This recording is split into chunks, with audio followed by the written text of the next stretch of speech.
In the last video, we went over how to keep high porosity hair happy. I can't move on to the next topic without talking about low porosity hair. So in this video, we're going to talk about how to keep low porosity hair happy. Disclaimer! Hair typing something as diverse and advanced as natural hair is a bit complicated. There's 6 categories, and within each category is a scale with 2 extreme ends. The combinations are endless, so everyone has a place. It's important that I point out that in this video, I'm referring to low porosity, dense, and thick hair types, because a good amount of you with low porosity hair also have these other characteristics. And a good amount of you with high porosity hair also have a more sparse and fine hair type. But there's also all types of combinations in between. So if you're looking to add something new to your regimen, some of you may have to pick tips from both the high and low porosity videos. So keep that in mind. Low porosity hair, for the most part, is pretty durable. A lot has to happen to damage this hair type. But a lot does happen, especially if your hair is also dense and textured. So low porosity hair types tend to have ends that are a lot more sparse than the rest of their hair. In some cases, your hair can look really close to transitioning hair. So an extra focus on the ends will help this hair type go really far. Below is a link to a video on what I do to keep my ends full.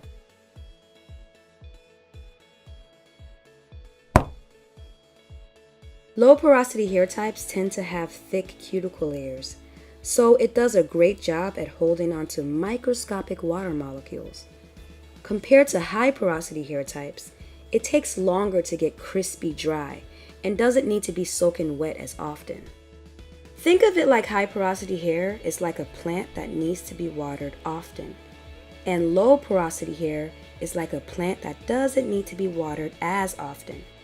Low porosity hair is really good at soaking in and holding on to small amounts of water at a time. Very little water is needed to re-moisturize this hair. In fact, in my experience, I've noticed that my hair prefers when I use a small amount of liquid to re-moisturize it. It feels like my hair takes in and holds on to small amounts of liquid really well. A great advantage of this is that it's really easy to keep this hair type stretched without drying out for a long time. Below is a link to a 2-part video on how I keep my low porosity hair stretched, clean, moisturized, lubricated, all of that for weeks. I do it without having to get my hair soaking wet and losing my stretch.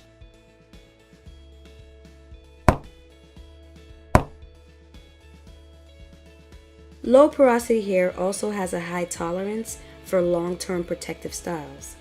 Thick hair strands with smoother cuticle layers makes this hair type less susceptible to complicated tangles. So a head of low porosity hair can hold on to a lot of shed hair without running into any matting issues. Also, low porosity hair types with thick, dense hair strands can withstand the extra weight of added hair without thinning out. Protective styling is a great tool to include in your healthy hair journey, but it can also set you back if you misuse it. I'm going to be posting a video soon on my complete protective style regimen, but for now, here's a little chart that I put together. One thing that I want to point out is that textured hair tangles around itself easily, so adding hair helps hold each hair strand in place and keeps them from wrapping around each other. That's why the recommended time to wear a protective style with no added hair is less than a protective style with added hair.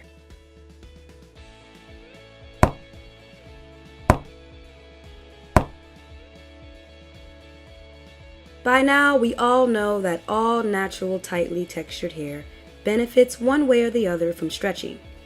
The difference with low porosity hair is that due to the tight cuticle layers, it may prefer heat stretching over heatless stretching. If done correctly, heat stretching can be a game changer to your regimen. With your hair properly stretched, you can see and care for your ends better, and with the tight cuticle scales stretched, they can soak in moisture more easily. Below is a link to a heat series I posted. I go over details on how I heat stretch my hair and how I keep my stretch for weeks. There's also a link to a video I posted on my regimen for my ends. So as a recap, 4 tips to keep low porosity hair happy is to focus on your ends, try not to overwater, protective styles, and heat stretching. As always, thanks for watching. See you in the next video.